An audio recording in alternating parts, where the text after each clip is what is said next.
I don't. Okay, I thought I saw it in the minutes, but at some point. Okay, we've got a project for Owatonna Public Library with Collection HQ. This one is also kind of old news. I only mention it now because it was very much in progress back in October.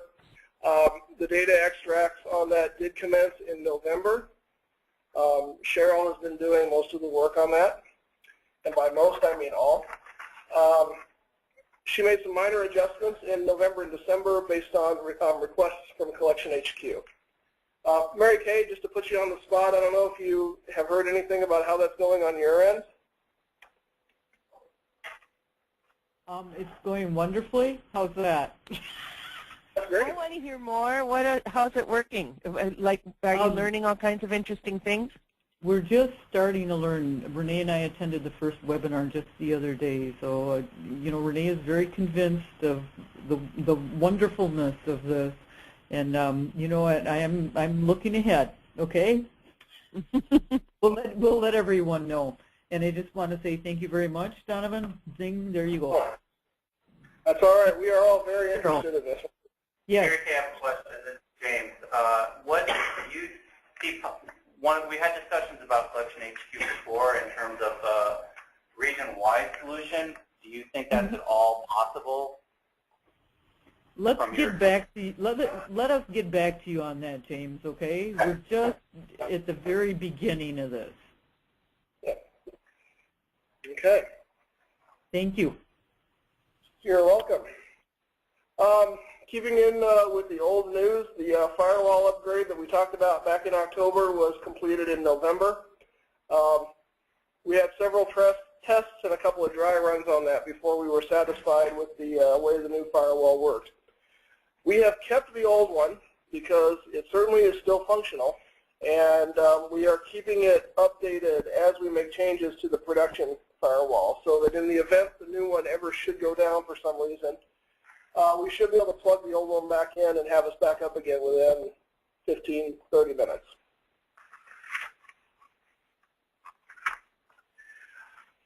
This is a new project. We have been working on a server room temperature monitoring system. This is not tied in with the heating and ventilation in any way. It's simply a temperature sensor that is mounted on the wall in the server room. It has a sensor on it and a cell phone transmitter. And in the event the climate control should ever go out and the temperature reach a certain danger point, every member of the systems team, including myself, will get both a text and an email. This should help us in the event that climate control ever goes out on a weekend, because that system doesn't have any kind of alarm on it. It's old enough that there's really no way to install something like that. So this was a very cheap, less than $500 solution that gives us a little bit of insurance against coming in on Monday morning and finding it 100 degrees in there and all the servers melted. Which is what would happen. It's amazing how hot it gets in there if the air conditioning goes off. So what would you do in such a case? Well, in such a case now, or? Well, I mean, if you all got notified. Hopefully that won't happen now because we have a monitor about that. Oh, no. I mean, if you all got the message, you come in with if we all got the message, we would get in here as quickly as possible and start fans, alternative ventilation systems, which is a fancy word for fans. Okay. And we would be calling HIMAC because we do have pretty high-powered support with them. And if we keep the doors open and the fans going, we can actually maintain the temperature in there pretty well. It's not an ideal solution, but it'll work. Enterprise implementation, I'm not going to say a whole lot on that because we're going to have a whole long agenda item on that later on. Oh, there's a comment. This is Ann. I'm still busy thinking. When you talked about the server room and the temperature, we have a small room too that gets really hot, and we're always worrying about it and trying to adjust it. And then you said if the door were open and the fans were running, then it would just be fine. I sometimes wonder, well, why don't we just have like one of those cantilevered sort of cheap doors, you know, the kind that's sort of a screen door kind of thing on our server room. I mean, it's not like we're afraid a gorilla's going to go through the door. So why do they have to be all shut up like that? That's a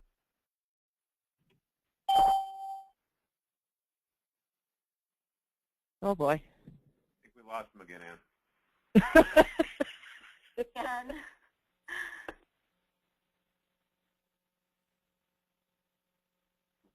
Do you guys have big rooms like that, too, that get hot? Oh yeah, the one at the library well, has no windows. It happens to be in an area where there's only one entrance to it. Yeah.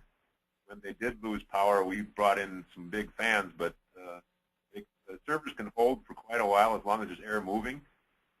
But I think that why don't we just put a screen door on the thing? Well, I guess in my case, I wouldn't be comfortable with a screen door. I'd be comfortable with something like bars. Because yeah. Okay, yeah, something like bars. Place the screen and walk in. We don't want that because ours also supports the rest of the city. And so where you're at, then the public is, see where ours is, it's just staff walking back and forth. But I was thinking, you remember those old style hotels where they have that Sure. thing up at the top over the door? I mean, a transom, right? Yeah. We should build transoms. Yeah, sorry guys. We're getting a cell phone in here just to keep some vestige of communication going. I really don't think it's our equipment. I think it's our phone line.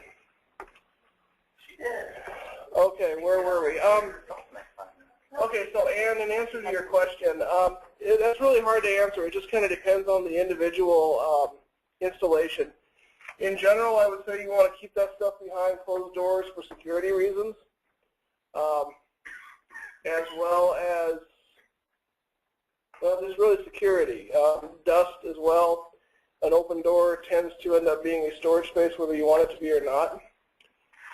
When I say that we can keep our equipment running with the door open and fans going, that's counting on the building's climate control to keep the temperature down. It's really not an optimal solution. That's kind of an emergency measure. But it depends on what you have in there. And if the equipment you have is something you're not that worried about, it could be done. Okay. All right. Well, we were talking even while we were offline, so I'm ready to move on.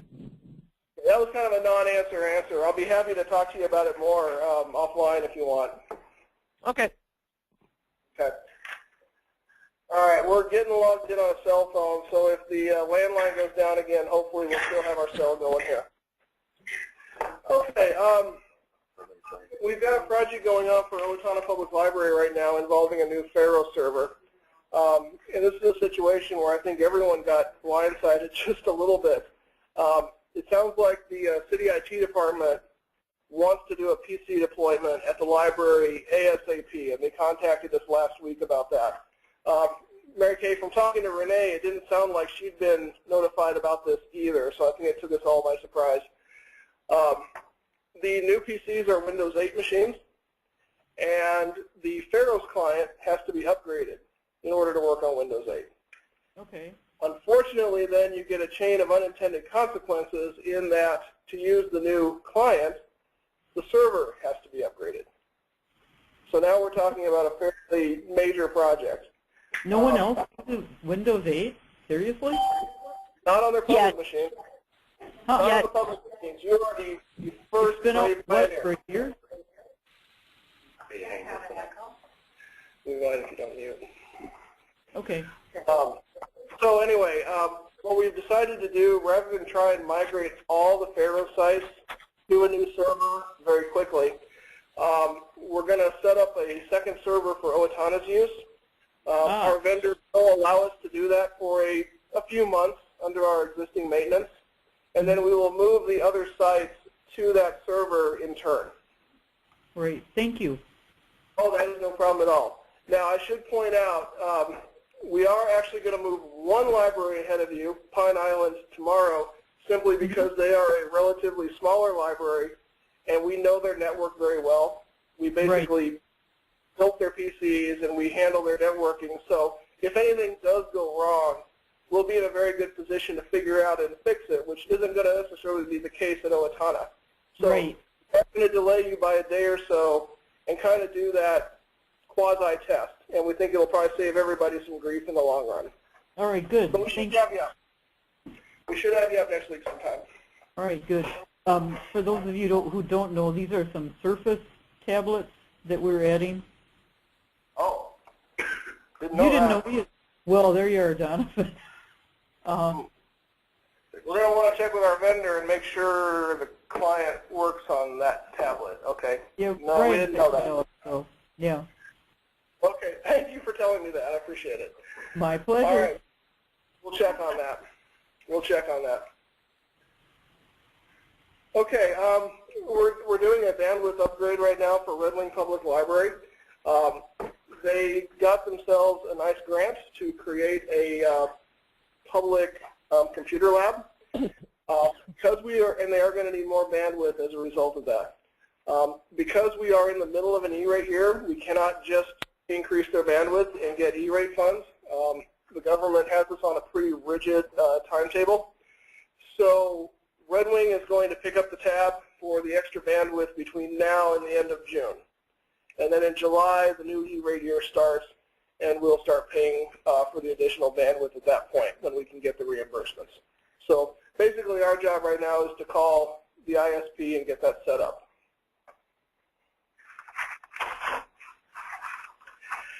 And we have a project going on with Casson Public Library right now for copyright protection. And you may recall Art sent an email out to DurPub last week regarding this. Some of you have gotten notices of claimed infringement at your library. I know Fairwell has gotten a few, and I'm pretty sure Austin Public has. These are emails that come from a major media company, such as HBO. They are sent to an internet service provider, and they say somebody on your network at this IP address downloaded or uploaded something they shouldn't have. The notices are very specific. They have a timestamp, and they even go down to the exact program that was being uploaded or downloaded. They're quite scary looking. They make it sound like your internet service is going to get cut off at any moment. And while a number of our libraries have gotten a few of these, Casson has gotten about 9 in the last week, which is pretty unusual. They got several on Wednesday of last week. They got more on Friday, and then 3 more on Monday. So we went out to the board of directors meeting on Tuesday night and talked with them about their options. The library is going to implement some educational programming for their patrons on intellectual property rights. We are going to help them set that up. That will involve signage, more promotion of their acceptable use policy for the internet, and some programming for their patrons, which we are helping them develop, but they will carry out. We are also setting up a splash screen that will show up on any patron device using their Wi-Fi that will require the patron to click an acknowledgement button after they have looked at the acceptable use policy. Our hope is that this will calm everybody down.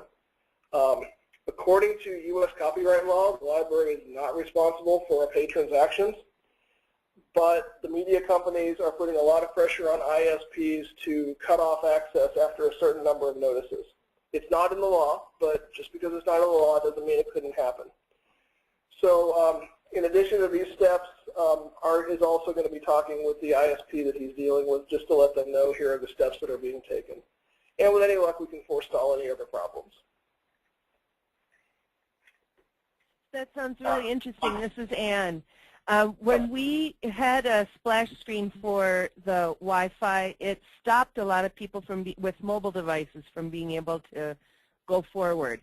So that was a couple of years ago though, so maybe that's all old news, but then we ended up taking it off.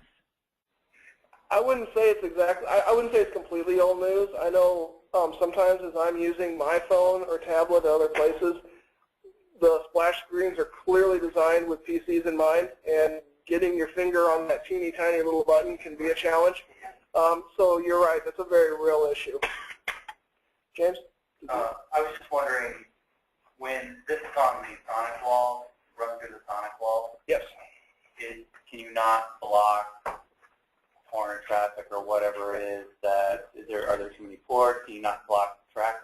sites? Nope, Or? it is very possible to block BitTorrent.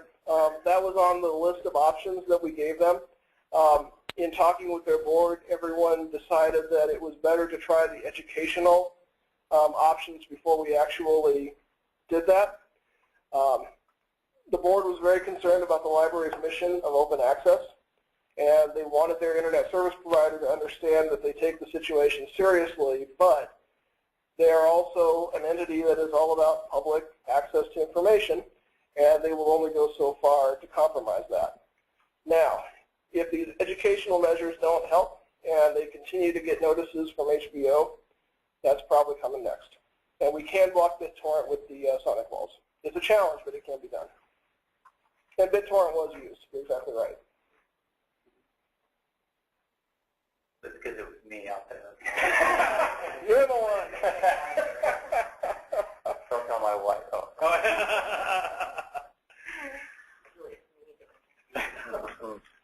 Any other comments on that one? Okay, I mentioned Red Wing's E-rate a minute ago. We are in the process of planning our bandwidth upgrades for the upcoming E-rate year. Those documents have to be filed in February at the absolute latest. Based on our survey of the libraries and the local options in each community, we are recommending 16 libraries get upgrades in July. And that's almost everybody that we think, well, it's almost everybody whose use is not within the formula that we've established. There are only a handful of libraries where the local ISP does not offer any more upgrades.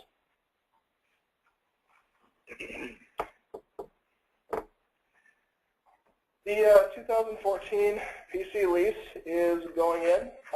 We sent out contracts for new leases and got them back from 3 libraries for the upcoming year.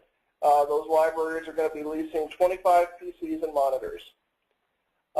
2 libraries that had been on previous leases with 13 PCs and monitors, we collected that equipment and shipped it back to Dell. And both of those libraries did go in for a new 3-year lease. Those deployments have to be done by the end of January, and I think we're just about there. This is Ann. Is it possible to lease tablets and laptops or just PCs? Laptops, yes. Tablets, no. Dell doesn't offer any tablet leases. If there is interest in that, we can certainly look into it for next time. Okay. But we probably have to go outside of Dell for that. Oh, okay. Laptops, we can do.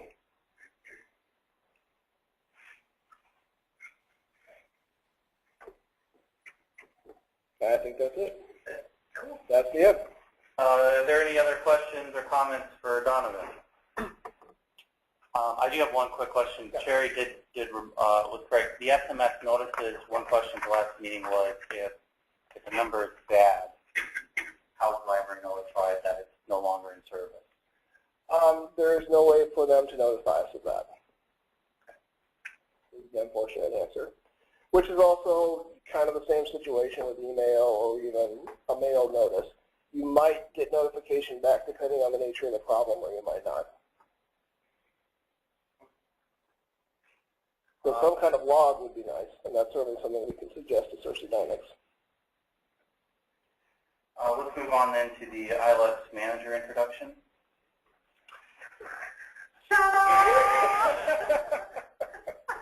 So since it's been a while since you all have been together, and for those of you online, the ta-da was me pointing to Cheryl Hill, who is here today. So and I'll speak from my perspective, and then Cheryl can speak to hers. So, with Janya's departure, we needed to address those tasks that Janya had been doing. As we sat down to talk about how different positions work together within this organization, Cheryl had been doing a lot already with SQL and reports and a lot of activity on the server. And so she very willingly accepted a expanded set of job responsibilities. Her job as technical services librarian, and then her job as an ILS manager and bringing some of those tasks together. From my perspective as the executive director, I think it's working great. And we're seeing a lot of practical experience from her time as a librarian, director, excellent cataloger, coinciding then with the actual operation of the server and the software on it. So this is sort of your chance to say hi to the staff members that you already know in a variety of capacities. But this is the first time this group has been together.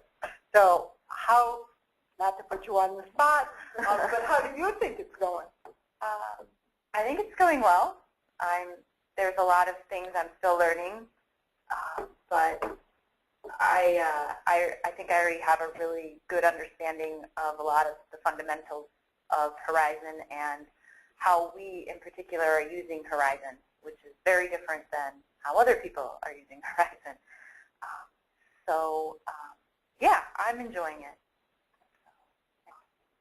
I'm keeping busy. I'm taking care of your introduction since you walked out of the room. Right, well, you started, so I figured I could go talk to Dave about the phones. Okay. And we have been, Cheryl has been working very closely with Becky Lashinsky. We've got a great cataloger in Becky to sort of expand her responsibilities. So Cheryl's teaching fewer classes. Becky's taken on some of those classes. I've been hearing good things from the participants in those classes that Becky's been doing a good job. So we've taken some of those responsibilities off, and Cheryl has done an excellent job getting the curriculum modified and changed so that we had a really good basis for teaching both as we move forward with RDA, but also as we continue on the OCLC project. And so then to take care of some of those very more clerical tasks that maybe Becky had been doing, things like vendor uploads from the schools, things that need to be done and need to be done correctly but are more routine. We've added a position that we're calling the Technical Services Assistant who reports to Cheryl, who will sort of divide, and her name is Chris Austin, and Chris is taking on basic cataloging duties as well as when we have something like the big PC deployment, she will also be helping Mike Flores. So last week, third day on the job, she was out in Lake City helping install 11 new PCs at Lake City. She did an inventory yesterday. That's right. And she's taken the basic cataloging class. So we're sort of introducing her to all aspects so that I'm hoping that what Cheryl has is an all-around assistant that actually can take care of a lot of a wide range of tasks that Cheryl can oversee but not have to do herself. So that's sort of the update on personnel. Well, welcome to Cheryl. Strategic and technology plan update, Michael. Okay. So I believe this ended up being posted as part of the meeting material. What you are seeing is actually a draft of a document that's actually going to be going to the board at the end of this month. This is the result. This particular document is the result of several things. First of all, as you'll remember when we started the strategic planning process, there was a survey that we actually had really good response to. I think we had 128 responses to that particular survey. So for those of you who gave us feedback that way, thank you. And then through the work of the Extended Strategic Planning Committee, which I'll talk about in just a minute, but then also in December, on December 13th, we did our strategic planning retreat, the one-day intensive retreat. We had 30 people in attendance that day. And from that retreat and also from the survey. This is the result that we are proposing that the board give their approval to. So we ended up coalescing around 3 goals. The 3 goals that sort of at a larger level is to expand the capacity of SELCO and SELCO libraries, to foster innovation and collaboration, and to increase support. And so what you're seeing on this particular document are goals, and then the bulleted items are what are known as strategies. So in this case, those can be 3 or 4 strategies. So it's sort of thinking about it as an outline. You got your big goal, and then you break it down a little bit more. The piece that isn't on there yet, because the work needs to be done, is you can name them a number of different things. I'm not exactly sure what we'll call them. Objectives, you can call them tactics, tasks. There's a whole litany of things that you could call them. But that's sort of the work that's actually going to be done in support of those strategies, which then meet the goal. And so that work will, once the board has given, that we anticipate they'll give their approval at the end of the month, then we've already scheduled time in February where the SELCO staff and our consultants will be working on implementation plan, which is how are we going to make this thing work and successful. Just as a review for everyone, this is going to be a 4-year plan. We are required to have a strategic plan, and there isn't necessarily a time, a certain amount of time that it needs to be done. Usually we set those to be about 3-year plans. This year, or this time around, we're going to be doing a 4-year plan. And so I just wanted to make sure that this group was aware of the work that's being done on the strategic plan. This has come quite a long way since we began on September 30th. So usually these, if you've ever undergone strategic planning processes, they can vary in length as far as the time from we need to do one to it's done. And so this one has been fitting in with what our consultants have told us, a rapid response. So we're pretty pleased that since September 30th we're ready to actually have a draft plan ready to go, and hopefully by April or May that we should have implementation plan, and so that this plan can go into effect on July 1 of 2014, which is our fiscal year 2015. So does anybody have any questions or comments when you were taking a look at this that you wanted to share with us?